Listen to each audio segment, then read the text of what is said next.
So I studied from Henry from 12 to 16 years old every week. I never missed a week. Maybe I missed 1 week because I was sick and he missed a week. And after that, he told me he couldn't really do that much for me. He blessed me to teach. He was always very beautiful to me. I was one of his favorite students. He praised me all the time. I didn't have a bad experience at all. And he gave me beautiful dreams, wishes, and was always praising me all the time. So it was a very fundamental part of my life. And when I was 16, I started freelancing. And that's how I started playing the drums. What's your experience playing? So when I was 16, I started freelancing. We had moved to Reno, Nevada, and I worked for more people in a 10-year period. I worked 7 days a week. I did thousands of jobs, and I'd be the only person without a cowboy hat sometimes. And I was very influenced by a lot of drummers, so it was a very, very busy time in my life, and I was in love with Frank Zappa's music. I was in love with what Steve Gadd was doing, and the beauty of his drumming, and trying to play what's right for the music, and I had to. A lot of things on the site are things that I never used to make a living. I mean, they're technical things, and they're things that I never got to really play. I'm a firm advocate of playing what's right for the music, and when I had to do a groove type of thing, I'm not even thinking of a grouping or crossing the borderline or any of that kind of stuff. If I'm doing something like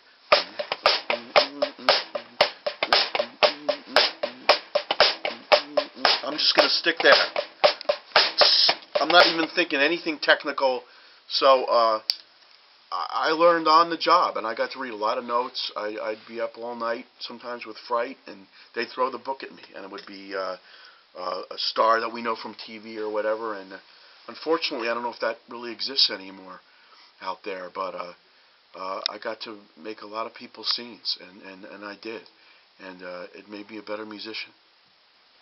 I had to cut a lot of things, and I'd go home and listen to Miles Davis and Frank Zappa. So that was my life. I felt like I lived two lives. Explain your technique. Standards in drumming? I believe that one thing about the drums, and if you get a chance, Google Tony Williams's Zildjian Day, a 3-part like clinic he gave, and my belief borderlines on everything he said there. I think that when it comes to drummers, there's not that much of a standard. You do what you want to do. If you want to learn how to play beats, then my channel's probably not going to interest you, although I do have examples of things. But I think that it's like a piano player. He said something like a piano player not wanting to play the black keys. I wouldn't go that far, but I think that if you're really obsessed about wanting to play great drums, you're going to want to learn probably to play traditional grip. Maybe not. That's up to you. But match grip, you're going to want to learn how to read. And there's a lot of talk these days about how things have changed, and there's some great teachers, like I've heard them talk about, like not wanting to learn how to read, and the way I think, being a New Yorker, well, that's probably the same guy that'll probably go out for an audition. Maybe as a fantasy, you'll be on the same audition, and you're not going to be able to get it because you can't read, but he'll get it. So beware of that kind of those teachings. I think it's important to learn how to read. I think it's just another language. It's not that difficult. As far as my technique, I think we make things very complex. This is a single stroke roll, okay? Now I can do anything I want. I'm talking to you, I'm very relaxed. I pick up the form. Now, double stroke roll, traditional grip. Again, I'm talking to you, we learned in the beginning to use the hand, the wrist, but as far as push and pull and all that other stuff, I have a hard time with that. I have a hard time with unnecessary movement with the hands. And if I'm playing a beat, of course, we use our forearms. You put feeling into it.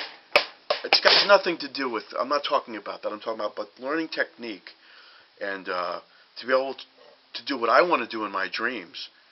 It was a wrist thing, and it wasn't. We did things like when I was a kid, 1, 2, 3, 4, 5, 6, 1, 2, 4, 5, 6, 4, 5, 6, and now I'm able to do things like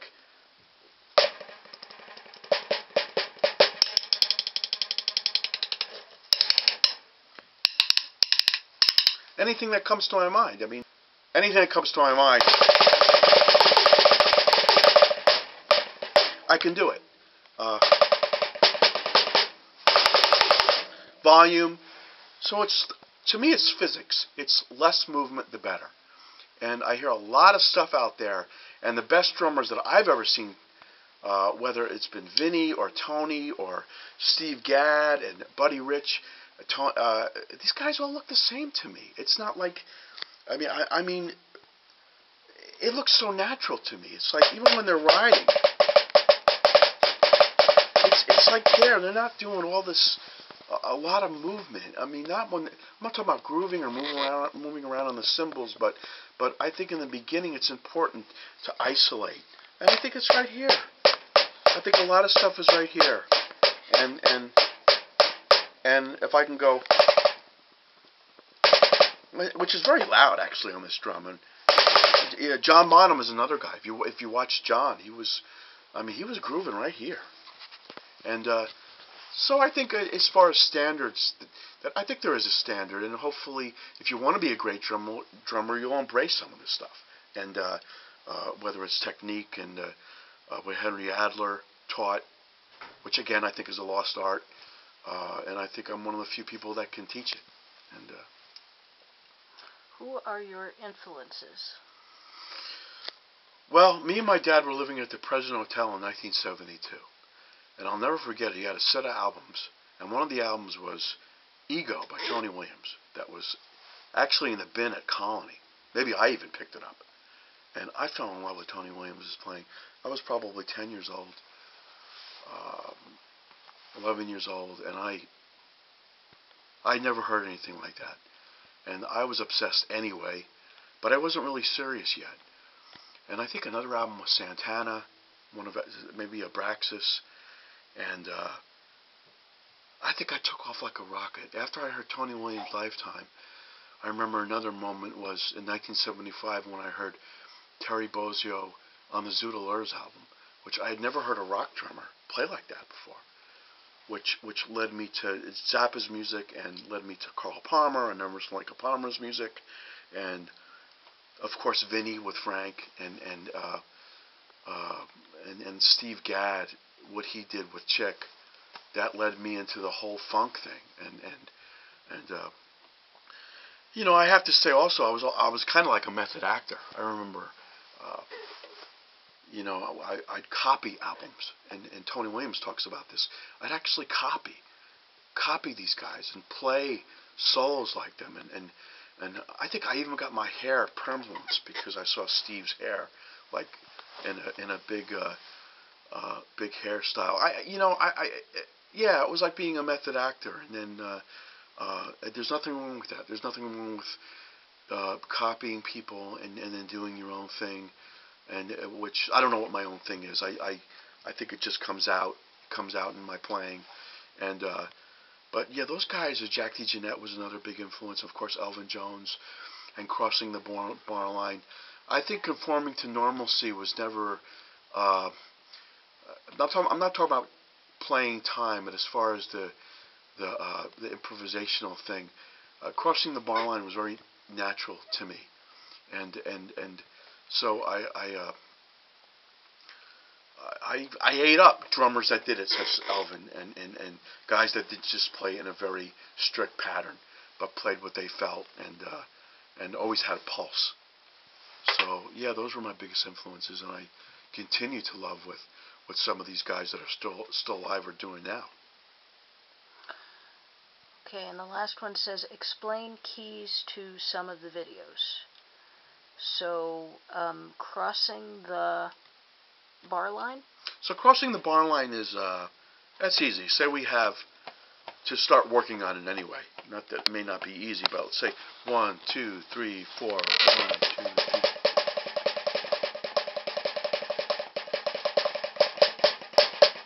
I'm right there. 1, 2, 3, 4. 1, 2, 3, 4. That's in time, right? Now let's cross the bar line.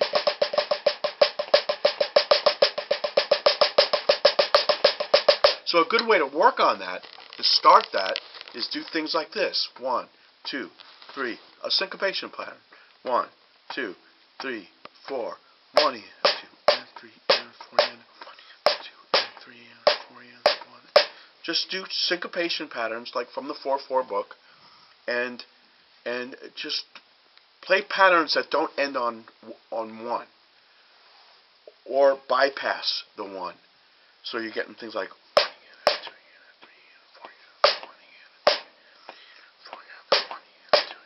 just things like that. And what happens is you'll just keep time, get a metronome or whatever you have electronically, and just try to count in 4 and play things that are crossing the bar line in a syncopated fashion, or even the duh of 16ths. 1, 2, 3. 1, 2. You'd be surprised how that right there is crossing the bar line, and you don't even realize you're doing it. So it's important, but the basic, most important thing, I'll demonstrate it, is counting, and then you could.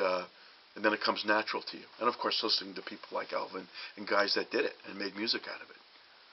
Grooves. Grooves, it's probably one of the most important things. Steve Jordan was a big influence on me. I remember doing a show. I set my cymbals up high in 1983. I used red drumsticks like he had, a little Sterling 4-piece kit. And other drummers had come to see me play this show that didn't really know how I had played. They just knew that they'd call me up for gigs and realized I was real busy. But seeing him on Letterman and a lot of things he did with Eyewitness, and of course ties in with Steve Gadd, and I grew up with Bernard Purdy, seeing him on my on sessions my dad was on. I realized the importance of I think playing a groove and not getting in the way of it. So if I'm playing, I demonstrate on Ringo's Secret Beat, which is just a play on words, and a couple other videos.